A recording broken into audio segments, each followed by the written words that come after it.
Jeremy Moseley, who's going to share with us a narrative about equity and justice related to the Eugenics program in North Carolina. Jeremy is a wonderful human being. He's the Associate VP of Faith Health here at Wake Forest. Prior to that, he worked at another academic medical school and public health. And he's a lifelong North Carolinian, and he's got a very unique voice to tell this story for us. Thank you, TC, for that introduction. And thank you, Arvin, for that beautiful framework for today. I'll begin by speaking to British scientist Sir Francis Galton. He's an interesting individual. He created the statistical concept of correlation and widely promoted regression toward the mean. He was the first to apply statistical methods to the study of human differences and inheritance of intelligence. He introduced the use of questionnaires and surveys for collecting data on human communities. He coined the phrase nature versus nurture. His book, Hereditary Genius, was the first social scientific attempt to study genius and greatness. He founded psychometrics and differential psychology. He devised a method for classifying fingerprints useful in forensic science. He conducted research on the power of prayer, concluding it had none due to its no effects on the longevity of those prayed for. He researched the optimal method for making tea. He devised the first weather map. He invented the Galton whistle for testing differential hearing ability. He was Charles Darwin's half-cousin. Finally, he was also the pioneer of the field of eugenics and coined this term in 1883.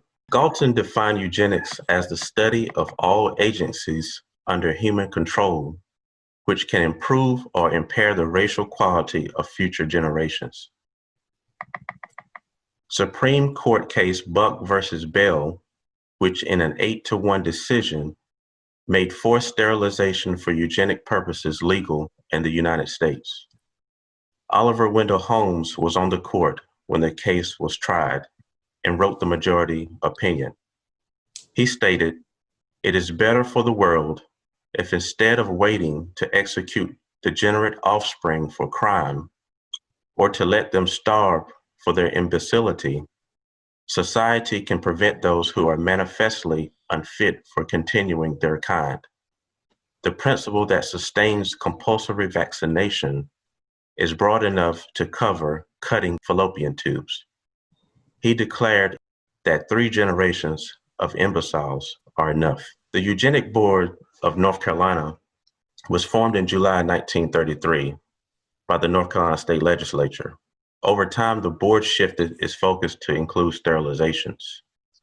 Their original purpose was to oversee the practice of sterilization of public-funded institutions that were judged to be mentally defective or feeble-minded by authorities. The majority of these sterilizations were coerced.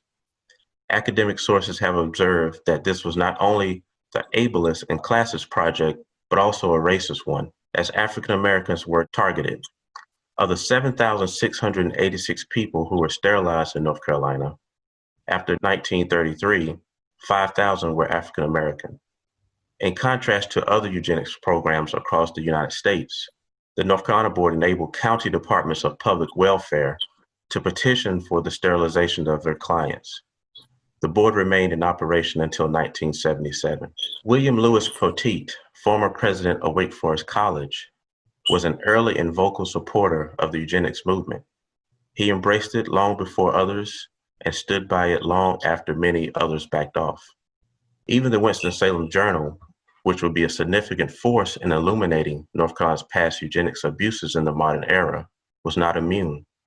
In 1948, the newspaper published an editorial entitled "The Case for Sterilization, Quantity versus Quality," that went into the great detail of extolling the virtues of breeding for the general public good. However, the journal came in full circle in 2002 when a series against their will exposed North Carolina's forced sterilization program. The journal's revelatory investigation was a catalyst for an 11-year campaign to financially compensate victims. The 5-step plan lay dormant until 2008 when the committee was actually appointed, but the funding was not set up until after State Representative Larry Womble co-chaired this committee in 2010. No money was awarded until after 2016.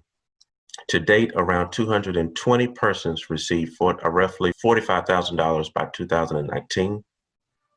In 2019, House Bill 534 was also passed to allow those whose sterilization was ordered at county versus state level to file for compensation as well.